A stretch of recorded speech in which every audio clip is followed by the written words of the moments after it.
हमारे पास एक एक्सपोनेंशियल फंक्शन है y is equal to e to the power x square plus 9 और हमें इसका डेरिवेटिव फाइंड आउट करना है। तो बोथ साइड्स को हम डिफरेंशिएट कर देंगे विद रिस्पेक्ट टू x। तो ये हो जाएगा dy by d x is equal to d by d x of e to the power x square plus 9।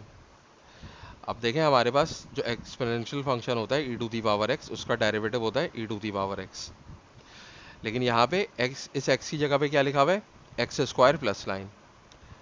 तो हमें क्या करना होगा, जब हम ये फार्मूला अप्लाई करेंगे तो पहले तो ये e की पावर एक्स स्क्वायर प्लस 9 वैसा का वैसे ही आ जाएगा। जैसे e की पावर x का derivative as it is e की पावर x होता है, तो इसी तरीके से e की पावर एक्स स्क्वायर प्लस 9 का डेरिवेटिव जब हम लेंगे तो e की पावर एक्स स्क्वायर प्लस 9 को वैसे ही लिख देंगे। लेकिन इसके साथ हम क्या करेंगे कि ये जो पावर है, यानी कि x की जगह पे अगर कोई और फंक्शन लिखा हुआ है एक्स स्क्वायर प्लस 9, तो हम क्या करेंगे, एक्स स्क्वायर प्लस 9 का डेरिवेटिव ले लेंगे। तो ये हो जाएगा e की पावर एक्स स्क्वायर प्लस 9। और अब ये डेरिवेटिव दोनों के ऊपर अप्लाई होगा। यहाँ पे दो टर्म्स हैं हमारे पास, तो एक्स स्क्वायर का भी हम डेरिवेटिव लेंगे और 9 का भी डेरिवेटिव लेंगे, यानी कि D by d x of x square plus D by d x of 9। अब हम पावर रूल ऑफ डिफरेंशिएशन लगाएंगे, जो होता है एक्स की power n, derivative of x to the power n is equal to n times x to the power n minus 1।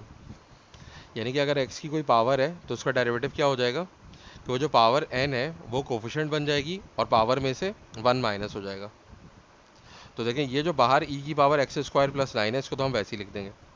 अब x square का derivative लेंगे तो ये फार्मूला अप्लाई करेंगे, तो एक्स की पावर यहाँ पे 2 है, तो 2 जो है वो एक्स का कोफिशिएंट बन जाएगा, यानी कि इस 2 को हम पहले लिख लेंगे एक्स से, और पावर में से 1 माइनस हो जाएगा, यानी कि 2 माइनस 1 हो जाएगा। और प्लस, और 9 जो है वो एक कांस्टेंट नंबर है, तो कांस्टेंट नंबर का डेरिवेटिव क्या होता है, 0 होता है। तो ये क्या हो जाएगा, e की पावर एक्स स्क्वायर प्लस 9, और यहाँ पे ये हो जाएगा 2x। एक्स की पावर क्या हो जाएगी, 2 माइनस 1 1 हो जाएगी, और 1 हम लिखते नहीं है, तो ये 2x हो गया, और 2x प्लस 0 क्या हो जाएगा, 2x ही रहेगा।